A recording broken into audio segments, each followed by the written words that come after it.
The alcoholic drinks and everything that goes with them is top-notch on this ship. As expected, fresh ice and tongs. Constable Zelda, what is the meaning of this? Are even the police light-fingered nowadays? I need this tool for a criminal investigation. Well then, why didn't you say so? So, how are you getting along? Can I be of any help? Actually, you could answer a few questions. What was your experience of last night? Oh, terrible. Dinner was fantastic. Everyone was excited about having a pleasant drink under the stars. And then this. You were in the saloon all night long. As the captain, I have to care for my passengers. After you and the others rushed out, I tried to maintain a festive atmosphere. But when the alarm goes off, I lose the battle. Did everyone drink from the same bottle of champagne last night? There was more than one bottle, if that's what you mean. There were quite a few guests, and the event lasted several hours. The last bottle of champagne, the one the Baroness drank from, did anyone else drink from it? Certainly. We have reason to believe that the champagne was drugged. Incredible. But wouldn't that have made everyone drowsy? Not if it was only the Baroness's glass that was drugged. I see. That's possible. On a night like that, many glasses are filled and emptied. There are several stewards, many guests.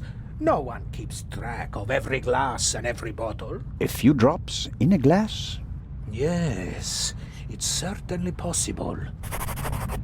How was the Baroness? She really surprised me. After she was so unapproachable at the reception and didn't show her face for the entire afternoon, I was afraid she was one of the bores and bourgeoisie. But then she arrived in the early evening in the best of moods.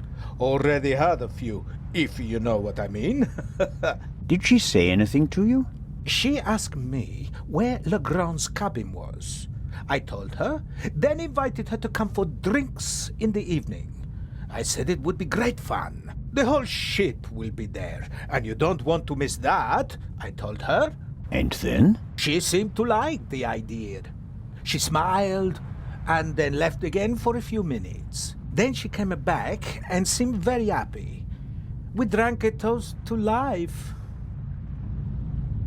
But at some point she didn't feel well anymore? She overdid it a bit. She suddenly started to swoon and almost spilled her drink. I asked her if she wanted to rest for a moment in her cabin. At first, she didn't want to. She definitely wanted to stay in the saloon. But then she realized that she really did need to lie down. We left together. You know the rest of the story. Is it possible to find out where the alarm was set off? I'm afraid not. There are alarms all over the ship. I saw that they're sealed. Can't we just check whether the seal is broken? I'm afraid they're gonna be missing on a lot of alarms. You know, this is an old ship, and over the years... So, you're saying that the alarms haven't been regularly maintained? I'll inform the crew immediately, of course.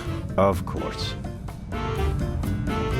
What can you tell me about the passengers? Oh, not that much, I'm afraid. I wanted to get to know them properly at the reception. In most cases, I just shook hands with them as they boarded the ship.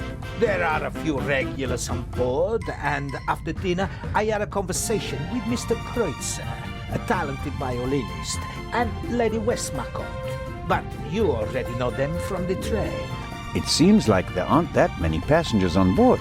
These bloody airplanes are making our lives miserable. Can you imagine? Grown men prefer to jam themselves into a narrow metal coffins instead of enjoying the fresh sea air on a ship. It's all about saving time. It shouldn't be about how much time it takes to get from A to B, but about how you spend that time. What you experience on the journey, that's what it's about. The glass you handed me last night, Where did you get it? Ah, I understand. You think your glass was poisoned as well? Did you pour it yourself? No. I saw that you weren't doing so well and wanted to rescue the situation. I took the first available glass and I give it to you. Was it on the table? No, I hurry over to you, together with Dr. Gebhardt, who... Of course, he had the glass in his hand. He was looking around for a place to set it down, so that he could examine you. I took it from him. And gave it to me? I'd like to apologize for that, but you look so worse for the wear, and I just wanted to comfort you. I didn't think of looking for a new glass for you. So the doctor had the drugged glass in his hand. I'll get back to my investigations now. Ciao, Constable. Lady Westmacott seems to be an early bird, but maybe that's just because of all the excitement. I saw a twinkle in her eye on the train. She's eager to be part of a real detective story. Lady Westmacott, already on your oh. Constable, don't you think before you speak? I'm sorry. I didn't mean to. No time for chit-chat. What have you found out? We're still working on the case. Actually, I have a couple of questions for you. Please, go ahead. Have you noticed anything related to the murder? Unfortunately not. I was already in my cabin and missed all the commotion. Damnable old age. You're telling me. Oh, you're still young. At my age, you have to expect that you won't experience much anymore. And although I've written about murder so many times, I've never actually witnessed one. How exciting. I doubt everyone is so relaxed in such a situation. Heartless is the word you're searching for, right, Constable? I certainly didn't want the Baroness to be murdered, but if I can't undo it, then I might as well enjoy it. What did you think of our adventure on the train? An extraordinary story, isn't it? I'm glad that you were able to prove yourself, Mr. Zellner. Hopefully not for the last time. I'm glad that everything ended well. I want to thank you sincerely for taking care of Matthew. I can't bear to think about something happening to him. It all worked out in the end. Do you think that the thief from the train and the murderer are the same person? I think the new Raven is capable of anything. Legrand believes there is no new Raven. He thinks that the old one has returned. He said that. Do you think it's possible? Everyone thinks he's dead. As a dramatist, the return of the Raven would certainly be delightful. A legend comes back from the grave for one last job. It's quite romantic. At the same time, though, I'd be disappointed. Why is that? I followed the Raven's career closely. There weren't many burglars with such character and charm. His burglaries were clever and entertaining, but he was sloppy in London. He almost got caught, and I'll never forgive him for the affair on the train. No, I would much rather that the Raven stayed dead and had nothing to do with the burglary or the murder. What do you think of Inspector Legrand? He seems to be as skilled as everyone says. Intelligent, focused.